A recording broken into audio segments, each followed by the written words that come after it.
તો પોથી યાત્રાનો રન થોડો લાંબો હતો, આપણે જાણીએ છીએ. રસ્તો થોડો વધારે હતો, પણ અને સ્વાભાવિક છે કે અમને પણ ખ્યાલ હોય કે આટલો રન આપણે ચાલશું એટલે સ્વાભાવિક થાકી જઈએ.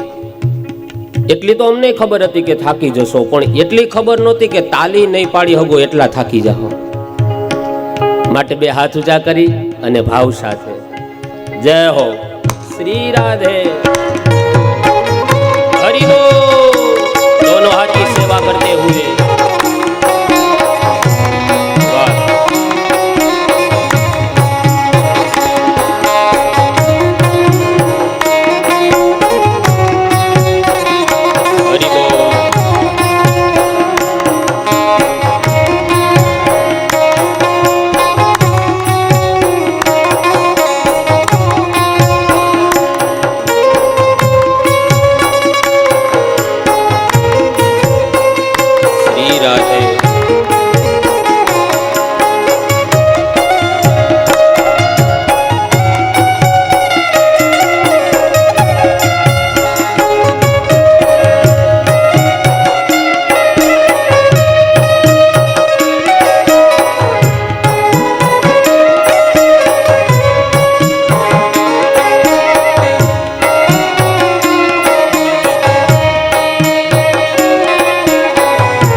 अवगतियाने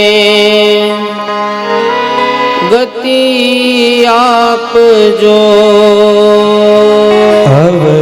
अवगतियाने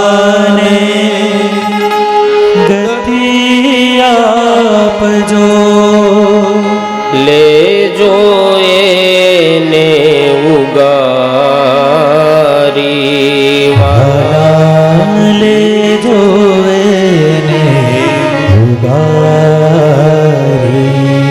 एना जन्म मरण नो नाश करजो वाला विश्व विहारी।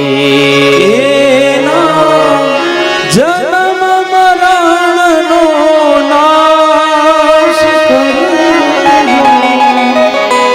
वाला विश्व विहारी। एने तमारा चरणों में वास देजो वाला विश्व विहारी। एने तमारा चरणों में वास देजो वाला विश्व विहारी।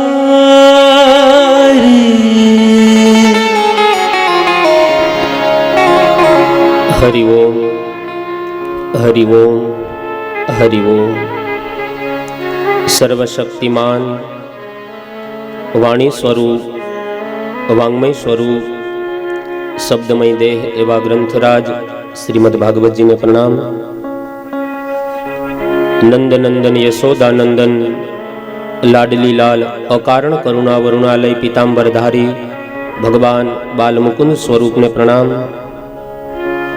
ब्रह्म वहता उपस्थित ब्राह्मणों, माँ वीणावादिनी सरस्वती माता साथे जोड़ायेला छे एवा संगीतज्ञों तेमज गौलोकवासी दादा श्री वजू बापा, गौलोकवासी दादी श्री लाभूबेन, गौलोकवासी पिताश्री मगन भाई, गौलोकवासी मातृश्री विजयाबेन, गौलोकवासी भाई श्री जिग्नेश भाई तेमज समस्त पोषिया परिवार पितृस्मरणार्थे मोक्षार्थे आ पावन अवसरना निमित्त मात्र यजमान परिवार श्री विशाल भाई मगन भाई पोषिया, अखंड सौभाग्यवती श्री चेतनाबेन विशाल भाई, सुपुत्र श्री रियांश कुमार विशाल भाई तेमज श्री गंगा स्वरूप पूजाबेन जिग्नेश भाई पोषिया तेमज सुपुत्र श्री पार्थ कुमार जिग्नेश भाई तेमज समस्त पोषिया परिवार आटला व्यस्त जीवन में पोतानो कीमती समय काढ़ी ભગવાનની કથા સાંભળવા માટે ઉપસ્થિત આપ દરેક ભાગ્યવાન શ્રોતાઓના હૃદયમાં બિરાજમાન પરબ્રહ્મ પરમાત્માને વંદન.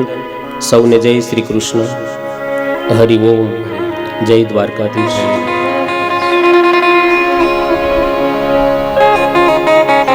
અમારું ગામ કેશોદની બાજુમાં સોંદરડા. અમારા ગામની અંદર એક રિવાજ છે. હમણાં અમારે બેસતું વર્ષની દિવાળીના આવા તહેવાર ગયા એટલે ઘરે ઘરે જય શ્રી કૃષ્ણ કરવા જઈએ, ક્યાંય સીતારામ કરવા જાય. જે ભગવાનને માનતા હોય, કોઈ સ્વામિનારાયણ ભગવાન બોલે, કોઈ જય માતાજી બોલે.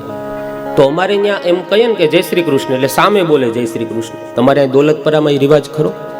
બોલી શકે ને? કોઈ બંધન નહીં ને? ઓમભાઈ બોલી શકે ને પ્રેમથી? આ હું પહેલે દિવસે આપણે થોડી થોડી ચોખવટું કરી લે એટલે હાથ દી સુધી આપણે પછી કઈ ઉપાધિ નહીં. બોલો જય શ્રી કૃષ્ણ. હરિ ઓમ. જય દ્વારકાધીશ. બસ એટલે હું ચોખવટ કરી લીધું એટલે પછી કઈ ઉપાધિ. પણ ખૂબ આજ આનંદ, આજ ઉછરંગ, આજ નૈનો માને સખી અમારે આંગણે આજ કંચન વર્ષામે. દિવ્ય પોથી યાત્રા મહોત્સવના આપણે સાક્ષી બન્યા. જીવનની અંતિમ યાત્રાને સુધારવા માટે થઈ અને મારે તમારે આવી કંઈક ને કંઈક યાત્રાઓ કરવી પડે.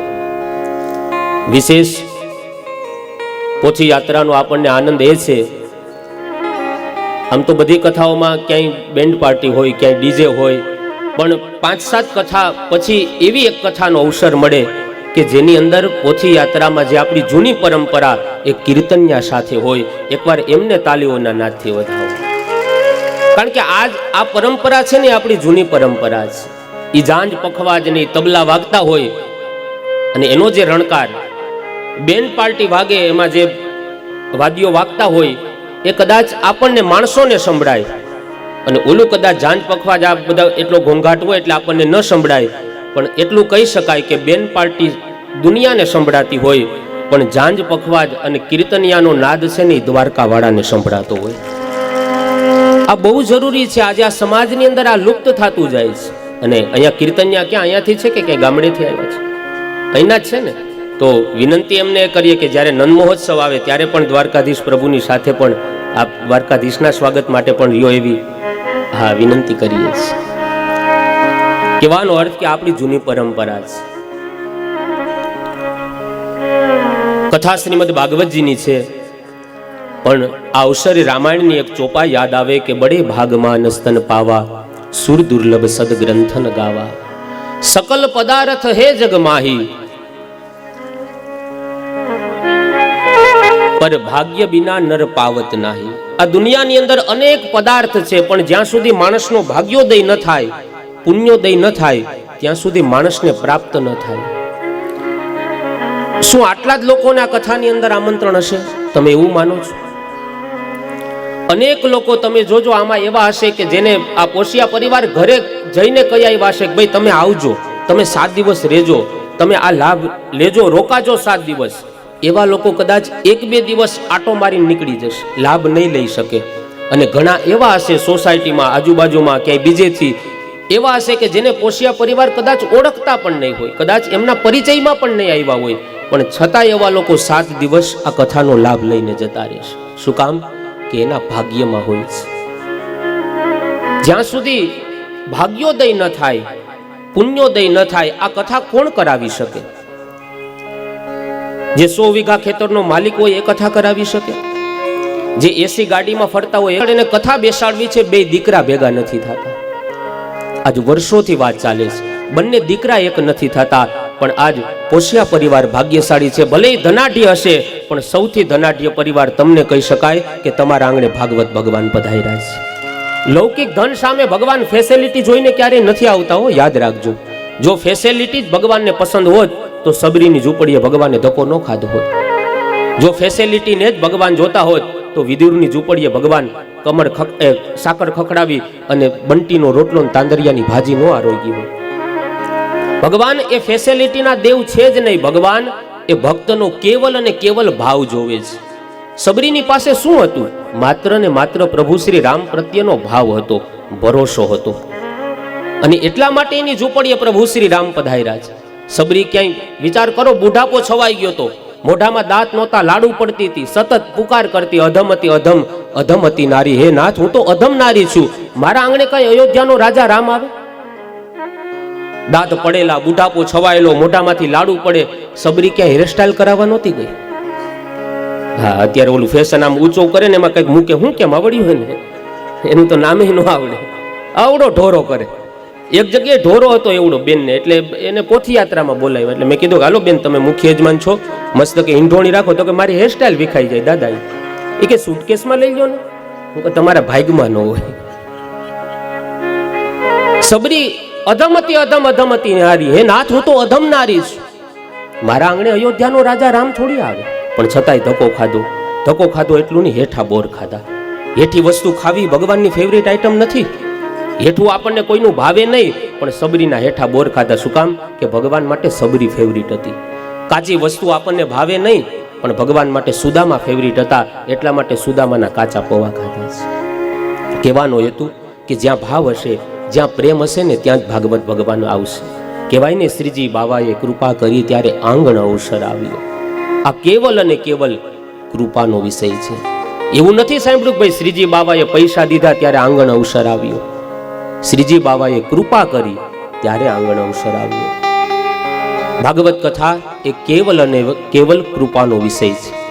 કદાચ માની લો કે આ પોશિયા પરિવાર છે, આખે આખા આ પરિવારની સંપત્તિ ભેગી કરો, કદાચ હિસાબ ન કરી શકાય, એક બે દિવસમાં હિસાબ ન થાય એટલી સંપત્તિ થઈ જાય. માની લો પરિવારને છોડો, આ આખી દોલતપરાની સંપત્તિ ભેગી કરો અને હિસાબ ન કરી શકાય એટલી સંપત્તિ ભેગી થાય, એકઠી થાય. આ પોશિયા પરિવારની બધી જ સંપત્તિ લઈ અને કોઈ તમે કરિયાણા વાળાની દુકાને જઈ અને તમે એમ કહો કે ભાઈ આ સંપત્તિ આટલી બધી છે, થોડાક સંસ્કાર આપો ને, જોઈએ છે. વેપારી કહેશે ના, એ ન મળે.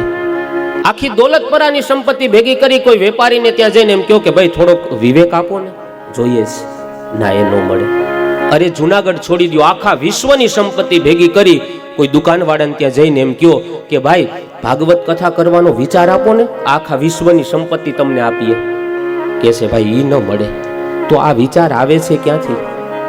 કહી શકાય પોશિયા પરિવારની 7 નહીં, 21 નહીં, 71 પેઢીના પુણ્યોદય થાય ને ત્યારે આંગણે ભાગવત ભગવાન પધારે છે. આ પૈસાથી નથી આવતા, આ કેવલ અને કેવલ પુણ્યના પ્રતાપે આવે છે.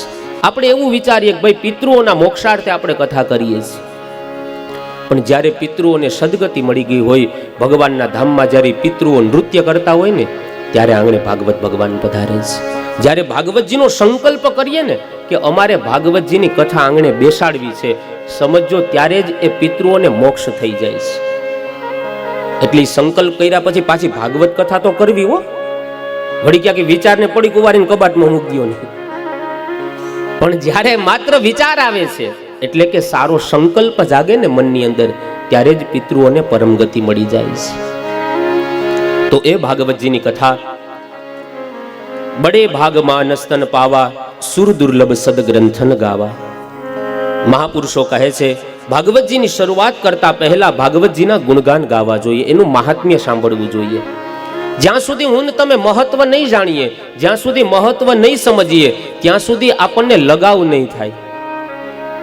કોઈ પણ ગ્રંથ હોય, શિવપુરાણ હોય, દેવી ભાગવત હોય, ભાગવતજી હોય, કોઈ પણ સત્યનારાયણ ભગવાનની કથા લઈ લ્યો ને, એની શરૂઆત હંમેશા મહાત્મ્યથી કરવામાં આવે છે. મહાત્મ્યનો અર્થ થાય છે પરિચય.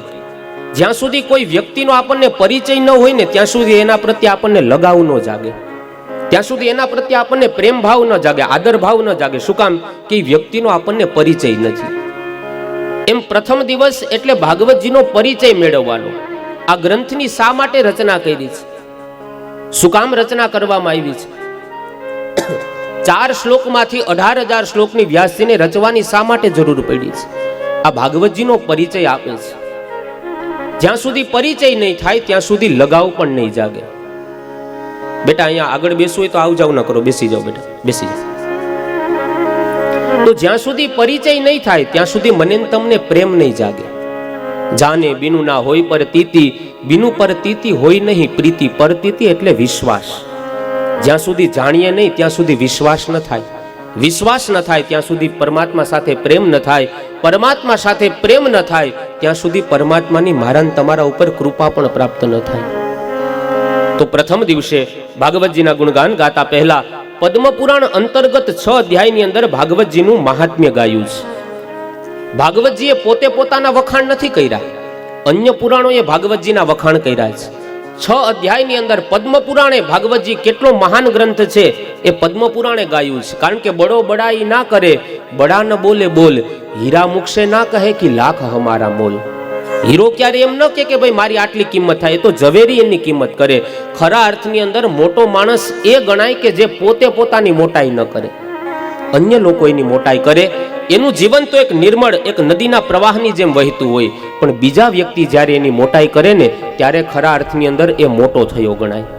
તો ભાગવતજીએ પોતે પોતાના વખાણ નથી કર્યા, પણ પદ્મ પુરાણ અંતર્ગત 6 અધ્યાયની અંદર મહાત્મ્ય બતાવ્યું છે. અને હા, મહાત્મ્યની અંદર વ્યાસજી મહારાજે એટલી સુંદર કથા મૂકી છે ને કે આ ભાગવતજીને સાંભળનાર વ્યક્તિને લાભ શું મળે એનું મહાત્મ્યની અંદર વર્ણન કર્યું છે. કારણ કે આજે કલિયુગનો માણસનો સ્વભાવ છે, જ્યાં સુધી તમે માણસને લાભ ન બતાવો ને ત્યાં સુધી લગાવ ન થાય. હવે માની લો કે આજ ભાગવતજીની કથાની કંકોત્રી બધા સુધી વોટ્સએપ, ફેસબુક, આ સોશિયલ મીડિયાના માધ્યમથી પહોંચી હશે, બેનર પણ પહોંચ્યા હશે, ફોટા પહોંચ્યા હશે. હવે એ કંકોત્રીમાં માત્ર એટલી જાહેરાત કરી દીધી હોત કે ભાઈ આપણા આ પોશિયા પરિવારના આંગણે ભાગવત કથા થાય છે, એમાં પહેલા દિવસે જે કોઈ પોથી યાત્રામાં જોડાશે, કથા મંડપની અંદર બેસશે, આરતી થઈ જાય એ પછી ઊભા થશે, એવા દરેક વ્યક્તિને પોશિયા પરિવાર તરફથી એક સોનાની કંઠી પહેરાવવામાં આવશે. આટલી જાહેરાત ખાલી કરી દીધી હોત તો મારા હમ ખાઈને કેજો અહીં માણા હમાય. શું કામ? કે વ્યક્તિને લાભ બતાવ્યો છે. જ્યાં સુધી તમે માણસને લાભ નહીં બતાવો ત્યાં સુધી એને લગાવ નહીં જાગે. એમ પદ્મ પુરાણ અંતર્ગત વ્યાસજી મહારાજે આ ભાગવતજીનું એટલું મહાત્મ્ય સુંદર રીતે વર્ણન કર્યું કે આ ગ્રંથ સાંભળનાર વ્યક્તિને લાભ શું મળે. 6 અધ્યાયની અંદર મહાત્મ્ય ગાતા પ્રથમ શ્લોકની અંદર ભગવાન શ્રી કૃષ્ણ રાધા સહિત ભગવાન શ્રી કૃષ્ણની વંદના કરી છે. હવે સત્ય એટલે શું? તો મારે તમારે ગીતાજીનો આધાર લેવો પડે કે નાશતો વિદ્યતે ભાવો, ના ભાવો વિદ્યતે સતઃ. આ દુનિયામાં જેનો કોઈ જગ્યાએ અભાવ નથી ને એને સત્ય કહેવાય. શરીરમાં એવી કઈ જગ્યા છે કે જ્યાં બ્લડ લોહી ન હોય? એમ દુનિયામાં એવી કઈ જગ્યા છે કે જ્યાં દ્વારકાવાળો ન હોય? જગતમાં એવી કઈ જગ્યા છે કે જ્યાં જગદીશ ન હોય? આખા બ્રહ્માંડની અંદર ભગવાન વ્યાપેલા છે. એટલા માટે તો આ સૃષ્ટિની રચના જો બ્રહ્માંડની કેટલી અદ્ભુત રચના કરી. અરે સૃષ્ટિ છોડી દો, આપણા શરીરની ભગવાને કેટલી સુંદર રચના કરી. માની લો કે આપણું આ શરીર ભગવાને બનાવ્યું, આના આ શરીરની અંદર આ આંખ છે એના પાછળ આપી હોત તો, આ આંખ એક કલ્પના કરો, ખાલી આંખને પાછળ આપી હોત તો શું થાય? જમવાનો કોળિયો લે પેલા પાછળ બતાવવા જાય કે ભાઈ જોઈ લે આમાં કઈ વાળ કે છે નહીં કાકરી, પછી આમ ખાય, આમ આમ કરવામાં જ થાકી જાય. ભગવાનની રચના તો જો આ શરીર, ભગવાને આ હાથમાં કોળિયો લે એટલે આંખ રૂપી ચોકીદારી કોળિયાને ચેક કરે કે આમાં કઈ છે નહીં ને કચરો. એ ચેક કર્યા પછી નાક રૂપી ચોકીદાર એ કોળિયો નજીક આવે ને એટલે એને સૂંઘે કે આ વાસી તો નથી ને, આ પાણીપુરી બટાયેલી તો નથી આપી ને. આ ચેક કરે નાક રૂપી ચોકીદાર. પછી મુખમાં એ કોળિયો જાય એટલે દાંત રૂપી 32 ચોકીદાર એને ચેક કરે કે આમાં કોયડું મગ કે કાકરી તો નથી ને. અને જો કાંઈ હોય તો જીભ રૂપી ચોકીદાર એને પાછો ધક્કો મારીને બહાર કાઢે. વિચાર તો કરો આ ભગવાનની કેટલી અદ્ભુત રચના. અરે આનું આ માનવ શરીર ભગવાને આપણને આપ્યું, આમાં એક વધારાનું પૂંછડું આપ્યું હોત તો ખુરશીમાં બેહવાની કેવી ઉપાધિ થાય. અને માની લો બેહી જાતો અટપ સારા છોકરા ગાયઠું વારી દે તેનું શું કરે? વિચાર તો કરો ભગવાનની કેટલી અદ્ભુત રચના કહેવાય. આ માનવ દેહ, આજનું વિજ્ઞાન એ નમક નથી બનાવી શકતું, આજનું વિજ્ઞાન એ પીપળો વાવી નથી શકતું. પીપળો વિજ્ઞાન ન વાવી શકે, એ કાગડાની ચરકમાંથી ઉત્પન્ન થાય, છતાંય આપણે એને વિષ્ણુ તરીકે માનીએ છીએ. ગીતાજીમાં વિભૂતિ યોગમાં ભગવાન કે વૃક્ષોની અંદર પીપળો એ મારું સ્વરૂપ છે. આજનું વિજ્ઞાન એ એક પાણીનું ટીપું બનાવવું હોય ને, ખાલી એક પ્યાલો એક પાણી વિજ્ઞાનને બનાવવું હોય તો હાઇડ્રોજન વાયુ, ઓક્સિજન વાયુ પેલા ભેગા કરવા પડે. એ બંનેને ભેગા કરે એટલે કેમિકલ રિએક્શન થઈને ફૂટે એટલે મોરું પાણી તૈયાર થાય. એ મોરા પાણીમાં સોડિયમ, કેલ્શિયમ, મેગ્નેશિયમ આ બધી વસ્તુ ઉમેરે ને ત્યારે એક પ્યાલો મીઠું પાણી બને. આજના વિજ્ઞાનને એક પ્યાલો મીઠું પાણી બનાવવું હોય તો હજારો રૂપિયાનો ખર્ચ કરવો પડે, પણ વરસાદના રૂપમાં એ પ્રસાદ ભગવાને મને તમને મફત આપ્યો છે. કહેવાનો હેતુ કે ભગવાને આ કેટલી સુંદર રચના કરી છે. એટલે ભગવાનને કીધું કે ભગવાન એ સત્ય સ્વરૂપ છે. બીજું ભગવાનનું સ્વરૂપ બતાવ્યું, ભગવાન એ ચિત્ત સ્વરૂપ છે. ચિત્તનો અર્થ થાય કે સતત જાગૃત અવસ્થા, ભગવાનના કામ કરવા માટેની સતત જાગૃત અવસ્થા, ભગવાનને કથા શ્રવણ કરવા માટેની સતત જાગૃત અવસ્થા, અને ચિત્ત સ્વરૂપ કહેવાય. તમે જોજો અમુક લોકો એવા હશે કે પોતાના લાખ કામ મૂકી અને કથા સાંભળવા બેસી જશે, અને અમુક લોકો તમને એવાય જોવા મળશે કથા મંડપમાં બેઠા હશે, મોબાઈલ લઈને બેઠા બેઠા રંધો જ માર્યા કરતા હશે. શું કામ? કે એ સતત જાગૃત અવસ્થા નથી. સચ્ચિદાનંદ રૂપાય ચિત્ત એટલે જ્ઞાન થાય છે. આનું ભાન હોવું, ક્યાં શું કરવું. એક સામાન્ય આપણે કોઈ ધારાસભ્યને મળવા માટે ગયા હોય તોય મોબાઈલ સાયલેન્ટ કરીને ખીચા મૂકી દે, તો આ તો દ્વારકાધીશના સાનિધ્યમાં બેઠા છે. અમુક મર્યાદા જાળવવી પડે. તો ભગવાન એ જ્ઞાન સ્વરૂપ છે, એ જ્ઞાન આપણી અંદર હોવું જોઈએ. ત્રીજું ભગવાનનું સ્વરૂપ બતાવ્યું, ભગવાન આનંદ સ્વરૂપ છે. સત, ચિત્ત અને આનંદ, આ ત્રણ વસ્તુ જેની અંદર હોય ને સમજી લેવાનું આત્મા સો પરમાત્મા. આપણે ઘણી વાર કહેતા હોય કે ભાઈ બધામાં ભગવાન છે, બધામાં ઈશ્વર છે, આવું આપણે સહજ બોલીએ. ઘટમાં બિરાજતા શ્રીનાથજી, ઘટમાં બિરાજતા શ્રીનાથજી, આવું કહીએ. પણ જ્યારે કોકનું કંઈક કરી નાખવાનું હોય ને ત્યારે ઘટમાંથી ઘડી ઘાટે વહી જાય છે. ત્યારે યાદ નથી આવતું ભાઈ એની અંદર ભગવાન છે, મારે એને છેતરાય નહીં. તો આત્મા સો પરમાત્મા, બધામાં ભગવાન છે, એ વાત બરોબર છે, વાત સાચી છે. પણ જેમાં સત્ય હોય, જે સત્યની નજીક હોય, યાદ રાખજો વ્યક્તિ જેટલો સત્યની નજીક, સમજો ભગવાન એટલા જ એની નજીક હશે. જેટલો વ્યક્તિ સત્યથી દૂર, સમજો ભગવાન એટલા જ એનાથી દૂર છે. તો જેનામાં સત્ય હોય, સારા કામ કરવા પ્રત્યેનું જ્ઞાન હોય, અને જે આઠે પર આનંદમાં રહેતા હોય ને, સમજવાનું કે આત્મા સો પરમાત્મા. આપણો આનંદ સતત નથી રહી શકતો. બપોરે ભોજન કરતા હોય અને છોકરાનું રિઝલ્ટ આવે ને એમ કે ભાઈ છોકરો 2 વિષયમાં ફેલ થયો, ગમે એવું 180 કિલો શ્રીખંડ હોય ને માણસને ન ભાવે. શું કામ? કે ભાઈ એનો આનંદ છીનવાઈ ગયો, દીકરો પરીક્ષામાં ફેલ થયો. પણ એ જગ્યાએ એવા સમાચાર આવ્યા હોય કે દીકરો 99.99 માર્ક્સ લઈને આવ્યો, 400 ડાયાબિટીસ હોય તો કિલો 1 શ્રીખંડ ઉલાડી દે. સુખને માણસ સુખમાં છકી જાય છે, દુઃખમાં માણસ રડવા માંડે છે. પણ જે સુખ અને દુઃખથી પર છે, એટલે કીધું સચ્ચિદાનંદ રૂપાય. ભગવાન એ આનંદ સ્વરૂપ છે. ભગવાન આઠે પોર આનંદમાં. કોઈને એવો પ્રશ્ન થાય કે તો ભગવાન હતા એટલે આનંદમાં રીએ. ગોરબાપા, આપણે બધા તો સંસારીઓ છીએ, આપણે સંસારમાં રહેવા વાળા, ગૃહસ્થાશ્રમમાં રહેવા વાળા, આપણે કેમ આઠે પોર આનંદમાં રહેવું? એ તો ભગવાન છે. આપણા જીવનમાં તો ક્યારેક માન મળે, ક્યારેક અપમાન થાય, ક્યારેક સુખ મળે, ક્યારેક દુઃખ થાય, ક્યારેક હર્ષ, ક્યારેક શોક, તડકો છાંયો આવે. આપણે કેમ આઠે પોર આનંદમાં રહેવું? પણ યાદ રાખજો ભગવાનના જીવનમાં જે દુઃખ આવ્યું ને, એવું દુઃખ ભગવાન કોઈને ન આપે. આ દુનિયામાં સૌથી મોટામાં મોટું દુઃખ આપણે કોને ગણીએ? કીધું જે બાળક હોય એને નાનામાંથી મોટા કર્યા હોય, નોકરી ધંધો કરાવ્યા હોય, એ ધામધૂમથી એનો જ્યારે લગ્નનો અવસર આવે અને એ દીકરાને માંડવે જવાની તૈયારી હાલતી હોય, અને એ દીકરાને એના પિતા એને કાંધ આપી અને સ્મશાનમાં મૂકવા જાય, આવી ઘટના બને. આનાથી મોટું દુનિયાની અંદર એ કોઈ દુઃખ મા બાપ માટે ન હોય. કે જે દીકરાને ઘોડે બેસવાની ઉંમર હોય અને એ દીકરાને કાંધ આપીને સ્મશાને મૂકવા જવો પડે, આ સૌથી મોટું દુઃખ કહેવાય. શું આ દુઃખ ભગવાનના જીવનમાં નથી આવ્યું? એક દીકરાને નહીં, પ્રભાસ તીર્થની અંદર અનેક યાદવોને સામસામા કપાતા જોયા, પણ છતાંય ભાલકાની અંદર જ્યારે જ્યારે દર્શન કરવા જઈએ, ભગવાન એ મંદ મંદ રીતે હસે છે. કારણ કે ભગવાન આનંદ સ્વરૂપ છે. માણસ આજે સુખને પચાવી નથી શકતો, દુઃખને માણસ પચાવી લે છે. શું કામ? કે જન્મો જન્મથી આ જીવ છે ને, એ દુઃખ ભોગવતો આવ્યો છે. દુઃખ પચાવવું માણસ માટે અઘરું નથી, સુખ પચાવવું ની બહુ અઘરું છે. કહેવાય ને સફળતા મેળવવી તો બહુ સહેલી છે, પણ એને પચાવવી ને જીરવી રાખવી ની બહુ અઘરી છે. સુખમાં માણસ છકી જાય નથી. માણસને કરોડ રૂપિયાની લોટરી લઈ ગઈ, એના ઘરના વિચાર કરે જો સીધે સીધા સમાચાર મળશે ને તો આટલા રૂપિયા ક્યારે એકારે જોયા નથી, હાર્ટ ફેલ થઈ જશે, એટેક આવી જશે, હવે શું કરવું? એટલે ફેમિલી ડોક્ટર પાસે ગયા, એને સમજાવ્યા કે તમારા ભાઈને 1 કરોડની લોટરી લાગી છે, હવે કામ કરજો, તમે એને ધીમે ધીમે સમજાવજો જેથી કરીને કાંઈ તકલીફ ન થાય. જો એક સાથે કહી દેશું તો ન થવાનું થશે. કીધું એક કામ કરો, લઈ આવો હોસ્પિટલે. લઈ આવ્યા, કીધું હાલો તમારી તબિયત થોડી નરમ છે અને ચેકઅપ કરાવી આવીએ. એટલે ફેમિલી ડોક્ટર પાસે ગઈ. એટલે ડોક્ટરે બેનને સમજાવ્યા હતા તમે ચિંતા ન કરતા, તમે કઈ ચિંતા ન કરતા, જેમ હું દવાના ઘૂંટડા પાઉં ને એમ ધીમે ધીમે લોટરીના ઘૂંટડા પાઈ દઈશ. સુવડાવ્યા ને એને કીધું કે ભાઈ શું તકલીફ, હમણાં કઈ તબિયત નરમ છે? કીધું હા એવું લાગે છે. કીધું કઈક લોટરીની ટિકિટ લીધી? કીધું હા. કેટલા ટાઈમથી લીધી પણ લોટરી લાગતી નથી. એટલે ડોક્ટરે સમજાય, માની લો કે 10 લાખની લોટરી લાગી ગઈ તો એલો રાજી થઈ ગયો. અરે સાહેબ 10 લાખની લોટરી લાગી જાય તો કઈક ઘરેણા કરાવી દઉં ઘરવાળીને. વળી કીધું કે માની લો કે 50 લાખની લોટરી લાગી ગઈ તો, અરે 50 લાખની લોટરી લાગે તો બાળકોને કઈ સ્કૂલમાં ભણાવવું, મોટી સ્કૂલમાં બેસાડવું, કઈક જમીન લઈ લઉં, મકાન લઈ લઉં. કીધું માનો કે તમને 1 કરોડની લોટરી લાગી. ઓલા કે લાગે શું કરો સાહેબ, લાગવા તો દો કરોડની. તો કે 1 કરોડની લોટરી લાગે તમે કરો શું?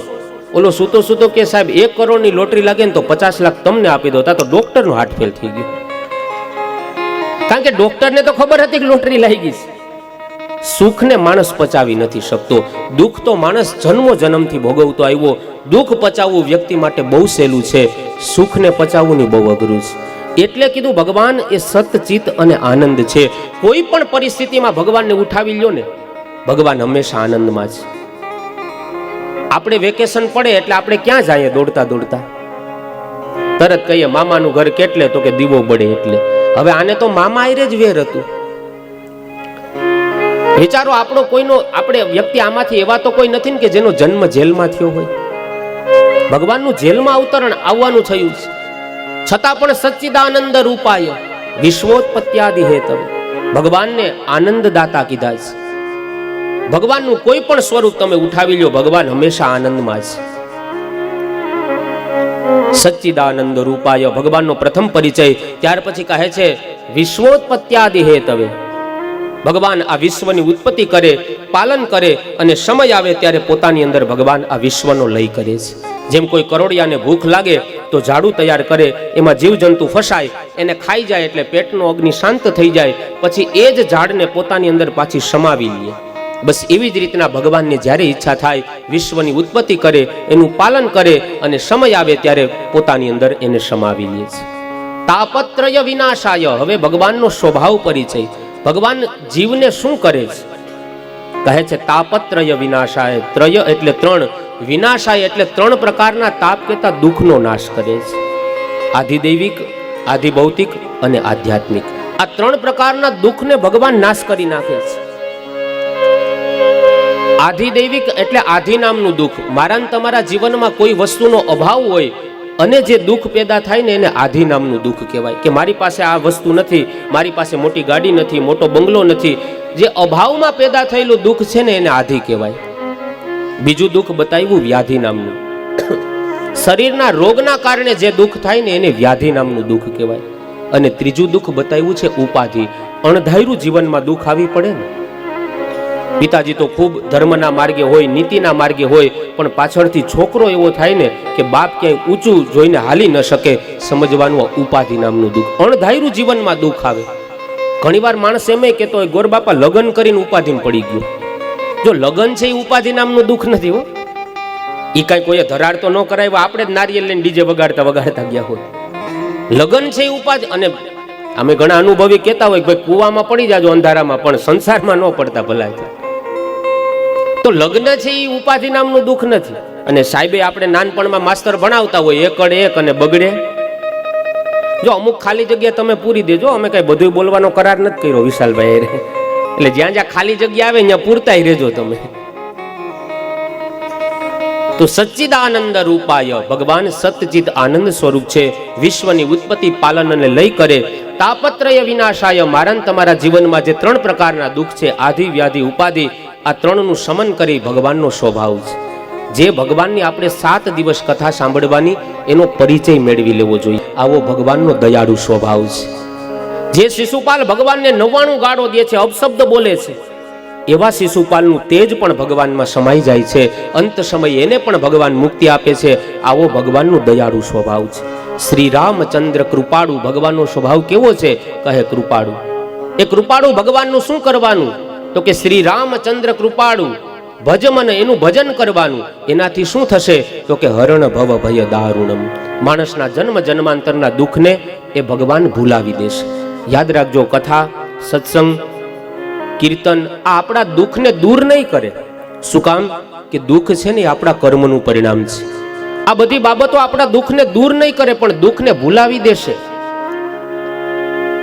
જેવી રીતના કોઈ ડોક્ટર હોય અને ઓપરેશન કરે દર્દીનું, તો એને ક્લોરોફોર્મ સૂંઘાડે, ટોપી સૂંઘાડીને એને બેહોશ કરી દે.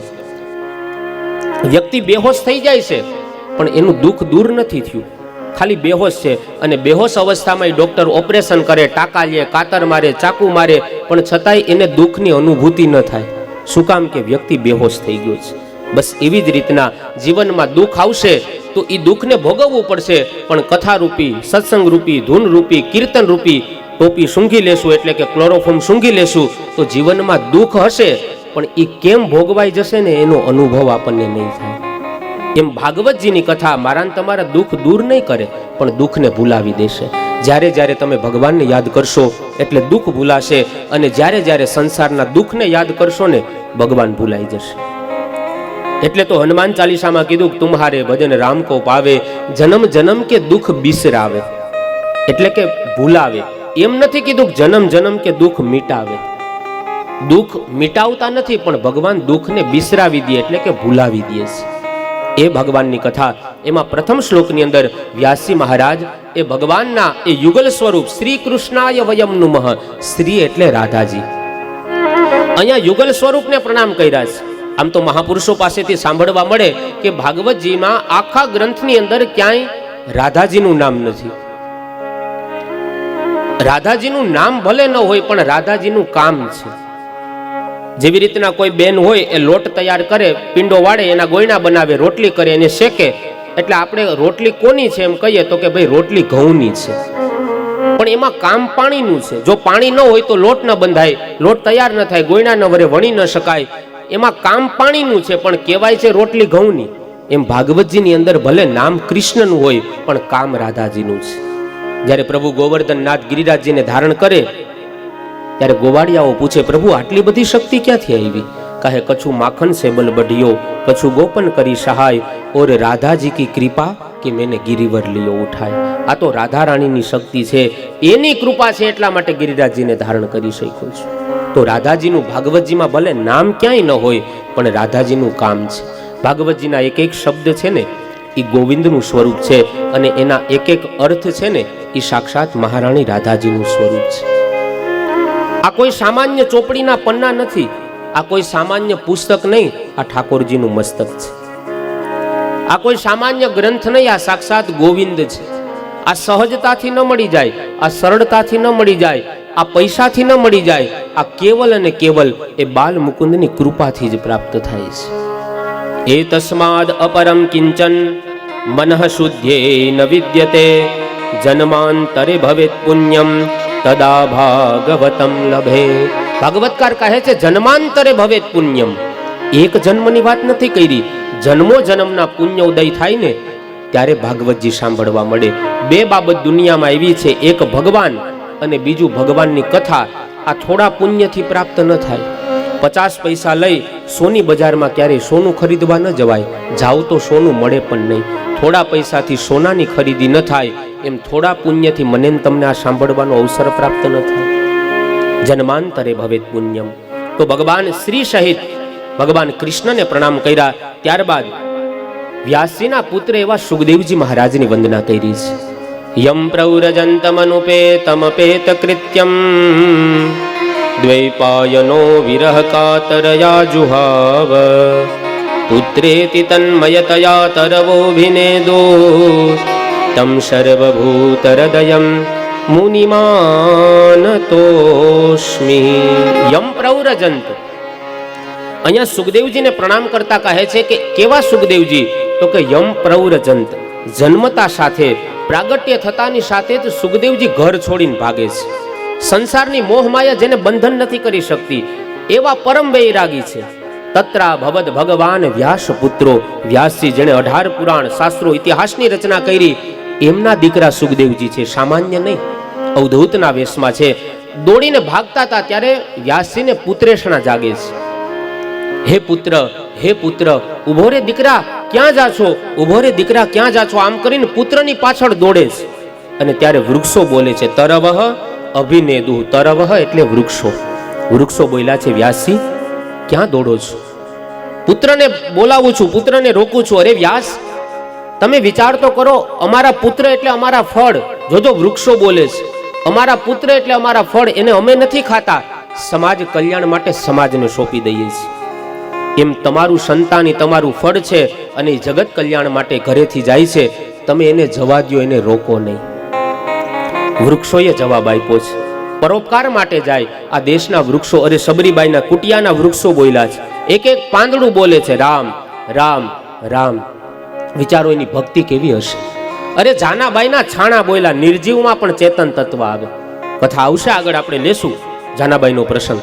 જાનાબાઈના છાણા બોલ્યા છે વિઠ્ઠલ વિઠ્ઠલ વિઠ્ઠલ. એની ભક્તિ કેટલી પરાકાષ્ઠાએ પહોંચી હશે કે છાણામાંથી વિઠ્ઠલ વિઠ્ઠલ અવાજ આવે. આ વાત આપણને મગજમાં બુદ્ધિમાં ન ઉતરે કે ભાઈ છાણા થોડી બોલે, વૃક્ષ થોડી કઈ બોલે, કારણ કે આપણી યારે આપણો પાડોશી ન બોલતો હોય. વૃક્ષ બોલે, આ ઘણા ઘરવાળી 15 દી સુધી ન બોલે, તો વૃક્ષ બોલે, છાણા બોલે, આપણને કેમ મગજમાં આવે? પણ બોલ્યા જ.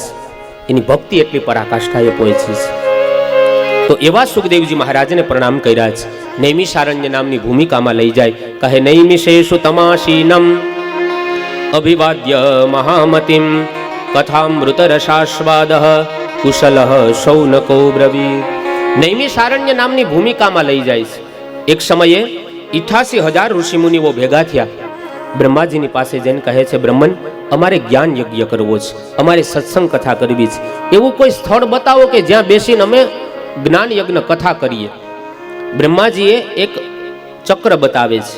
નૈમિષારણ્યનો અર્થ ભાગવતકાર બતાવે છે. નૈમી એટલે મોટરસાયકલના જે આરા હોય ને, એને સંસ્કૃતમાં નૈમી કહેવાય. અરણ્ય અને જંગલ કહેવાય, એટલે એનું નામ પડ્યું છે નૈમિષારણ્ય. નૈમી એટલે આરાવાળું એક ચક્ર બતાવે છે બ્રહ્માજી. કીધું આ ચક્રને હું અહીંયાથી બ્રહ્મલોકથી છોડું, જે જગ્યાએ આ ચક્રના આરા ખંડિત થાય, ચક્ર શાંત થાય, સ્થિર થઈ જાય, એવી જગ્યાએ જઈ અને તમે કથા સત્સંગ તમે કરજો, જ્ઞાન યજ્ઞ કરજો. બ્રહ્માજી પાસેથી નીકળેલું એ મનોમય, એ ફરતું ફરતું ચક્ર એ અરણ્યમાં આવે છે. અરણ્ય એટલે જંગલ, અને નૈમી એટલે ચક્રના આરા. એ જગ્યાએ ચક્રના આરા ખંડિત થયા એટલે નામ પડ્યું નૈમિષારણ્ય. લખનઉ કહે છે આજે પણ નૈમિષારણ્યનું જંગલ છે. ત્યાંના વૃક્ષો એટલા સુંદર છે ને, આપણને એમ લાગે કે વાસ્તવિકમાં આ જ ઋષિ મુનિઓ છે. આટલું અદ્ભુત એ જંગલ છે. ત્યાં આરા ખંડિત થયા એટલે અરણ્ય, એ જંગલનું નામ પડે છે નૈમિષારણ્ય. 88,000 ઋષિ મુનિઓ ભેગા થયા. મનોમન એવો વિચાર કરે છે કે હવે પછીનો સમય એ કલિયુગનો સમય આવશે. કલિયુગમાં ઋષિ મુનિઓ જાણતા હતા કે આપણે નહીં હોઈએ, પણ જે બધા હશે ને પ્રજા આપણી પ્રજા હશે. એમની મુક્તિ માટે, એમના ઉદ્ધાર માટે, એમના આત્મકલ્યાણ માટે આપણે કંઈક કરીને જઈએ. ઋષિ મુનિઓની ભાવના એવી હતી કે આપણા માટે કંઈક કરીને જઈએ. આ ઋષિ મુનિઓને કોઈ બીજો સ્વાર્થ નહોતો. અને યાદ રાખજો, આ દુનિયામાં જેટલી પણ સુચારુ વ્યવસ્થા છે ને, એ માત્ર ને માત્ર આપણા ઋષિ મુનિઓની દેન છે. સવારે વહેલા ઉઠી આપણે કપાળે તિલક કરીએ, ચાંદલો કરીએ, જે પરંપરાને માનતા હોય એ પરંપરાનું તિલક ચાંદલો કરતા હોય, આ ઋષિ પરંપરા છે. હાથમાં કંકણ બાંધવામાં આવે, ઋષિ પરંપરા છે. લગ્ન શાદી સગાઈ થાય પછી બેનો જમણા પગના અંગૂઠાની બાજુની આંગળીમાં એ બીછિયા પહેરે, વીટી. આની પાછળ ઋષિ મુનિઓનું વિજ્ઞાન છે. આ એમણમ નથી ઉપજાવી કાઢેલું. જેટલી પણ વ્યવસ્થાઓ છે ને, દરેક પાછળ આ તોરણ બાંધવામાં આવે, આની પાછળ ઋષિ મુનિઓનું વિજ્ઞાન છે. આ એક તોરણ આંબાનું કે આસોપાલવનું પાન એના વૃક્ષથી છૂટું પડે એટલે 36 કલાક સુધી ઓક્સિજન પૂરો પાડે છે. આટલો બધો માનવ મેરામણ ભેગો થયો હોય, બધાનો કાર્બન ડાયોક્સાઇડ ઉચ્ચ શ્વાસ બહાર નીકળતો હોય, એને આ તોરણ ગ્રહણ કરે, મને તમને શુદ્ધ ઓક્સિજન પૂરો પાડે. આ ઋષિ મુનિઓની વ્યવસ્થા છે. જેટલી પણ બાબત છે ને સમાજની અંદર, દરેકની પાછળ રુદ્રાભિષેક, શિવ ઉપર દૂધ ચડાવવામાં આવે, ઋષિ પરંપરા છે. પીપળાની પૂજા કરીએ, ઋષિ પરંપરા છે. કહે છે ઉત્તરાયણમાં પતંગ ચગાવવામાં આવે, એની પાછળ એ ઋષિ મુનિઓનું બહુ મોટું વિજ્ઞાન છે. દરેકની પાછળ કંઈક ને કંઈક ઋષિ મુનિઓએ ભારતીય બેઠકમાં ભોજન કરીએ ને, એ ઋષિ પરંપરા છે. આ બુફેની પરંપરા આપણી નથી. ભલે આપણે લઈએ બુફે જે છે એમાં થોડો આપણો સમય બચે, બીજું ત્રીજું થાય, પણ એ લઈ થાળી ભરીને પછી ભારતીય બેઠકમાં ભોજન કરવું જોઈએ. આ ઋષિ મુનિઓની પરંપરા છે. દરેકની પાછળ આજે મોટા માણસો પોતાની મોટાઈ બતાવવા માટે કંકોત્રીમાં એમ લખે કે ચાંદલો પ્રથા બંધ છે. આ ઋષિ પરંપરાને આપણે તોડીએ છીએ. આ ચાંદલો પ્રથા છે ને, એની પાછળ ઋષિ મુનિઓનું વિજ્ઞાન છે. સામાજિક દ્રષ્ટિકોણ એને મૂક્યો છે. અપરોક્ષ રીતના સામેવાળાને તમે મદદ કરો ને, ચાંદલાની વ્યવસ્થા છે. કોઈ ગરીબ દીકરીનો બાપ હોય, 1 લાખ રૂપિયાનો લગ્નનો ખર્ચ હોય, આપણે બધા 100, 200, 500 માણા જઈએ, કોઈ 100 લખાવે, કોઈ 200 લખાવે, કોઈ 500 લખાવે. લાખ રૂપિયાનો લગ્નનો ખર્ચ હોય ને, 50,000 તો આપણે લોકો દ્વારા એને ભેગા થઈ જાય, કેમ પ્રસંગ ઉકેલાઈ જાય ને એની ખબર ન પડે. આ ઋષિ મુનિઓની વ્યવસ્થા છે. મોટા માણસો એમ લખે કે ભાઈ ચાંદલો પ્રથા હા કરી શકે, ભાઈ ચાંદલાની રકમ એને ન જોતી હોય તો કાઉન્સમાં લખી નાખો કે ભાઈ ચાંદલાના તમામ પૈસા ગામની ગૌશાળામાં વાપરવામાં આવશે, અથવા તો ચાંદલાના તમામ રૂપિયા જે છે આપણા પરિવાર કુટુંબની અંદર કોઈ એવા બાળકો હોય કે ફીના વાકે જેનું ભણતર છૂટી જતું હોય એવા બાળકોની ફી ભરી દેવામાં આવશે. આ કરી શકે, પણ ઋષિ પરંપરાને ક્યારેય તોડવાનો પ્રયત્ન ન કરવો. આ ઋષિ મુનિઓની વ્યવસ્થા છે. મોટો માણસ આજે લખે, નાનો માણસે શરમનો માયરો લખવા માંડે. દરેકની પાછળ ઋષિ મુનિઓએ વૈજ્ઞાનિક, સામાજિક અને ધાર્મિક વાતો કરી છે. થોડા સમયની અંદર કલિયુગ આવી જશે, છવાઈ જશે, એને રોકી નહીં શકાય, પણ બચવાનો કંઈક ઉપાય કરીને જાય. 88,000 ઋષિ મુનિઓ જ્યાં સત્ર ભરીને બેઠા, એ સમયે એમની જિજ્ઞાસાના પરિણામે ઋષિ સભાની અંદર સાક્ષાત સૂતજી મહારાજ આવે છે. જેવા જ સૂતજી મહારાજનો પ્રવેશ થયો, બધા જ ઋષિ મુનિઓ ઊભા થયા, પ્રણામ કરી વંદન કરીને કહે છે, હે મહારાજ, ભક્તિ જ્ઞાન વિરાગ આપતો વિવેકો વર્ધતે મહાન, માયા મોહ નિરાસશ્ચ વૈષ્ણવે ક્રિયતે કથમ. હે મહારાજ, હવે સમય એ ઘોર કલિકાલ આવવાનો છે. જીવો બધા આસુરી વૃત્તિ વાળા થશે. આસુરી વૃત્તિ એટલે મારું 5 રૂપિયાનું સારું થતું હોય, લાભ થતો હોય મને 5 રૂપિયાનો, અને હું તમારું 500 રૂપિયાનું નુકસાન કરી નાખું ને, આને આસુરી વૃત્તિના લોકો કહેવાય. જે પોતાના થોડા સારા માટે બીજાનું ઘણું બધું નુકસાન કરી નાખે, આ આસુરી વૃત્તિના જીવ છે. જે દારૂનો વિરોધ ન કરે અને શિવ ઉપર ચડાવવામાં આવતા દૂધનો વિરોધ કરે, આ વિધર્મીઓ આસુરી વૃત્તિના લોકો છે. કહે છે સમાજમાં આસુરી વૃત્તિના લોકો વધશે, એનું કલ્યાણ, એને ધર્મના માર્ગ તરફ કેવી રીતના વાળવા એનું માર્ગદર્શન આપો. લોકો બધા આળસુ બનશે. હે સૂતજી, એ આસુરી વૃત્તિના અને આળસુ લોકોનું કલ્યાણ કેવી રીતના થાય એનો માર્ગ બતાવો. ઘોર કલિકાલ આવશે. ઇહ ઘોરે કલોપ્રાયો જીવશ્ચા શૂરતામ ગતઃ. લોકો માત્ર પેટ ભરવા માટે જ જીવશે. ભક્તિમાં લોકોનું મન સ્થિર નહીં રહે. મન જ્યાં ત્યાં ભટકા કરશે, એક જગ્યાએ સ્થિર નહીં રાખી શકે. એવા લોકોનું કલ્યાણ કેમ કરવું? ટીવીમાં વાલી વાલી સિરિયલ આવતી હોય ત્યારે તો એક બગાસું ન આવે માવડિયું, અને કથામાં તો ઘણા એમ જોકાઈ લેતા હશે. હાથ દીમાં અહીંથી તો બધું દેખાતું હોય ને. હા, માલ ગણવા ટાણે મન લાગી જાય, એ કોઈ નોટ આડાવડી ન જાય, પણ માળા ફરતી હોય ત્યારે ભાઈક પારો પારો આવે, ભાઈક પારો પારો આવે. આવા જીવનું કલ્યાણ કેવી રીતના કરવું, હે મહારાજ, એનો માર્ગ બતાવો. ઘણા કે ગુરુબાપા ગીતાજીના શ્લોક ને ભાગવત ભગવાનના શ્લોક ને આ બધું વાંચીએ, પણ કાંઈ આમાં યાદ નથી રહેતું. કોકને ઉછી ના દીધા હોય તો કેમ યાદ રહે કે મહિને 10,000 લેવાના છે? એક મહિના સુધી ભૂલાતું નથી. આવી આસુરી વૃત્તિના જીવનું કલ્યાણ કેવી રીતના થાય, હે મહારાજ, એનો માર્ગ બતાવો. ઋષિ મુનિઓ કહે છે, હે સૂતજી, તમારી અંદર તો કરોડો સૂર્ય સમાન જ્ઞાન છે. ચિંતામણી જેની પાસે હોય ને કોઈ જાતની ચિંતા ન હોય, કલ્પવૃક્ષની નીચે જેનું મકાન હોય એની કોઈ ઈચ્છા અધૂરી ન હોય, કામધેનુ ગાય જેની ગૌશાળામાં બાંધી હોય એની કોઈ કામના અધૂરી ન હોય. પણ હે ગુરુદેવ, તમે તો ચિંતામણી, કલ્પવૃક્ષ અને કામધેનુ એ તો લૌકિક સુખ આપે, પણ તમારા જેવા સદગુરુ તો પ્રયચ્છતિ ગુરો પ્રીતો વૈકુંઠમ યોગી દુર્લભમ. યોગીઓને દુર્લભ એવા વૈકુંઠ ધામની પ્રાપ્તિ કરાવે. હે મહારાજ, યોગ્ય માર્ગદર્શન આપો. હા, અમારે કથા નથી સાંભળવી, અમારે કથાનો સાર સાંભળવો છે. અને ભાગવતજી એવો ગ્રંથ છે કે આ ભાગવતજીની અંદર તમામ શાસ્ત્રોનો સાર મૂકી દીધો છે. તમામ શાસ્ત્રોનો સાર. જેમ 2000ની નોટમાં 500ની, 100ની, 50ની, 20ની બધી નોટ સમાઈ જાય, એમ ભાગવતજી એવો વિશાળ ગ્રંથ છે કે જેમાં તમામ શાસ્ત્રની કથા છે. આમાં મહાભારતની કથા છે, આમાં રામાયણની કથા છે, આમાં સતી ચરિત્ર, શિવચરિત્રની કથા છે, આમાં સાંખ્યની કથા છે. ભાગવતજી એવો વિશાળ ગ્રંથ છે કે જેમાં તમામ શાસ્ત્રની કથા બતાવી છે. શ્રીમદ ભાગવતમ પુરાણ તિલકમ. પુરાણનું કોઈ તિલક હોય ને તો એ ભાગવતજી છે. યદ વૈષ્ણવા નામ ધનમ. વૈષ્ણવોનું પરમ ધન હોય ને તો એ ભાગવતજી છે. સૂતજી મહારાજ કહે છે, હું તમને એવો ગ્રંથ સંભળાવું કે જન્માંતરે ભવેત પુણ્યમ. એક જન્મના નહીં, અનેક જન્મના પુણ્યના ઉદયથી પ્રાપ્ત થતું એવું ભાગવત શાસ્ત્ર સંભળાવું છું. અને આ ભાગવત એ 7 દિવસમાં મુક્તિ અપાવનારો ગ્રંથ છે.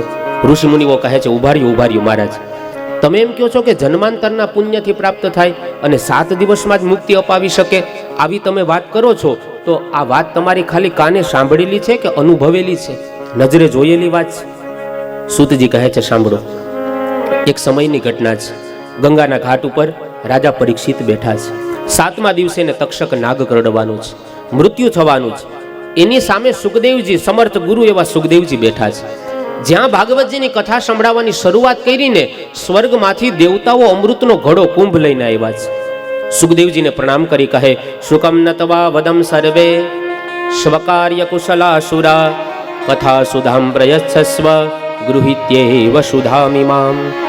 સુખદેવજીની પાસે એ દેવતાઓ નિજ કાર્ય કુશળ એટલે કે સ્વાર્થી દેવતાઓ હતા. સુખદેવજીને પ્રણામ કરીને કહે, શુકમ નતવા વદમ શરીએ, અમે તમને વંદન કરીએ છીએ, પ્રણામ કરીએ છીએ. સુખદેવજી દેવતાઓને પૂછે છે, આવવાનું કારણ શું છે? દેવતાઓ કહે છે કે આ પરીક્ષિતને 7મા દિવસે મરવાનું છે. હા. તક્ષક નાગ કરડવાનો છે. સુખદેવજી કહે છે, હા. તો એક કામ કરો ને, અમે સ્વર્ગમાંથી એના માટે અમૃતનો કુંભ લઈ આવ્યા છીએ. આ અમૃતનો કુંભ તમે એને પીવડાવી દો, કોઈ તક્ષક એને મારી નહીં શકે, અજર અમર બની જશે. સુખદેવજી સમજી ગયા કે આ દેવતાઓ અમૃત સીધે સીધું દેવા ન આવે, આની પાછળ કંઈક એનો સ્વાર્થ હશે. સુરનર મુનિ સબ કીહ રીતિ સ્વાર્થ લાગી કરે સબ પ્રીતિ. સ્વાર્થ વગર યાદ રાખજો, દુનિયામાં કોઈ કોઈનું કોઈ નથી. સ્વાર્થ હશે ત્યારે દુનિયા કહેશે હમ સાથ સાથ હે. સ્વાર્થ પૂરો થશે કહે હમ આપ કહે કોણ. આ સમાજ છે.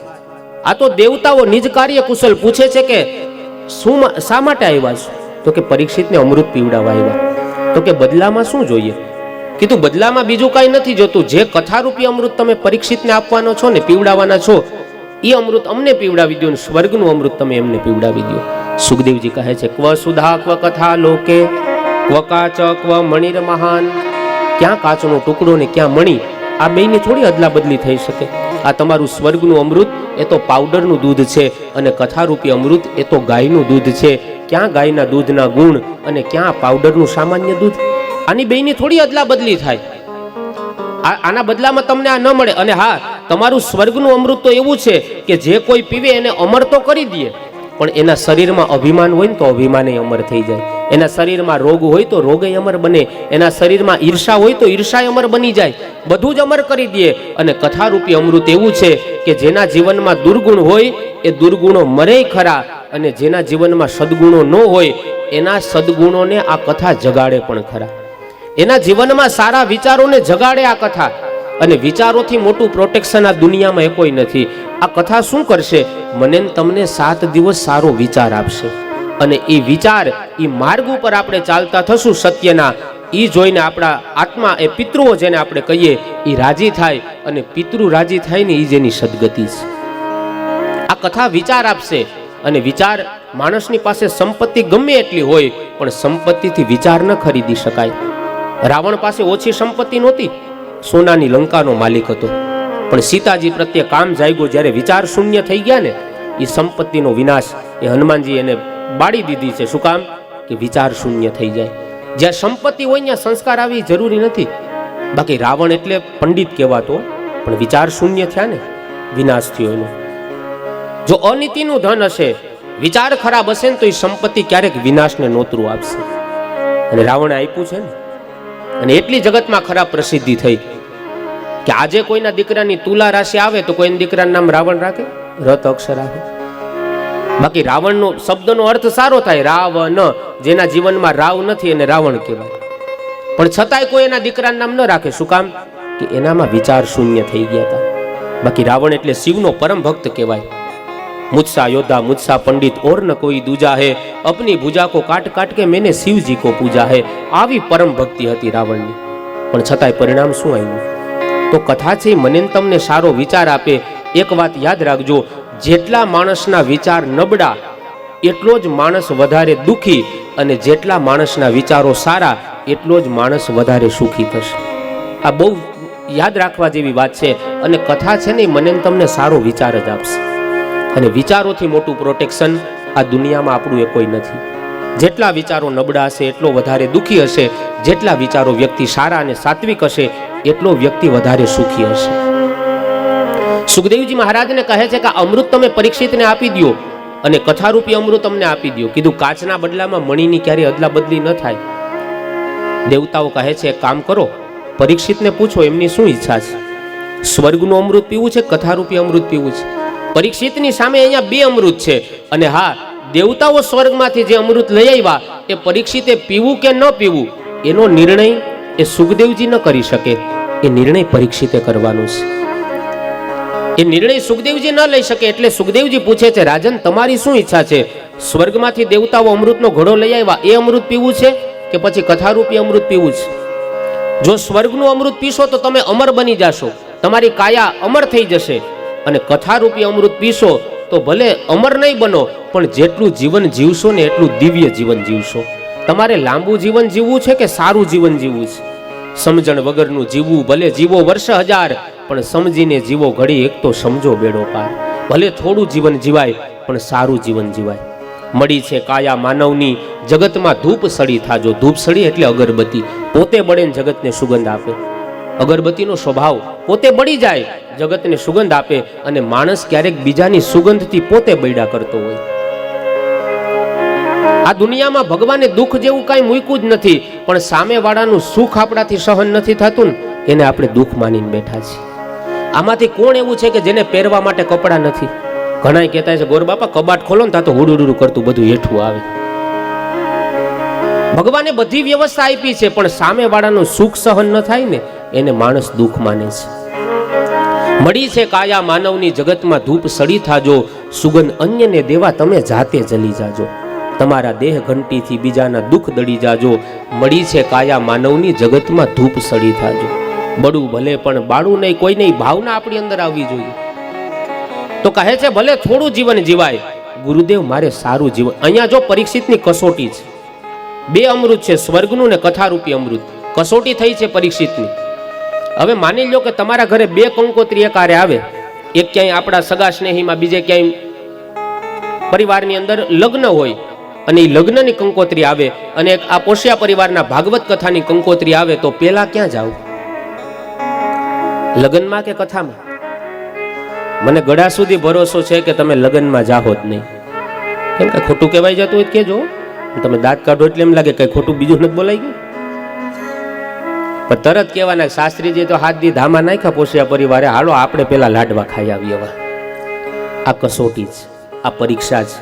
પલ માત્રમાં રાજા પરીક્ષિતે નિર્ણય લઈને કીધું, ગુરુદેવ મારે લાંબુ નથી જીવવું, પણ જેટલું જીવન જીવાય ને એટલું દિવ્ય જીવન જીવવું છે. મારે સારું જીવન જીવવું છે, માટે મને કથારૂપી અમૃતનું પાન કરાવો. અને હે ઋષિ મુનિઓ, ત્યારે 7 જ દિવસની અંદર ભાગવતજીનું શ્રવણ કરવા માત્રથી રાજા પરીક્ષિતની મુક્તિ થઈ. આ વાત મારી કાને સાંભળેલી નહીં, મારી નજરે જોયેલી આ વાત છે. આ ભાગવત કથાના પુણ્યની તાકાત છે. ઘણી વખત માણસો એવું કહેતા હોય કે ભાઈ અહીંયા સત્કર્મ કરીએ, પિતૃઓને થોડી કાંઈ મળી જાય, આવી થોડી વ્યવસ્થા, આ બધું ખોટું છે. આપણે કહીએ કે અહીંયા પિંડદાન મૂકો તો પિતૃઓનો આત્મા તૃપ્ત થાય, તો એ આપણને એમ કહે કે ગોરબાપા અમે અહીંયા પાણી રેડીએ તો અમારા ખેતરમાં કાં નથી પૂગી જતું? આવા તર્ક કરે. પણ તમે એક સામાન્ય એક વસ્તુને સમજી લો કે આપણું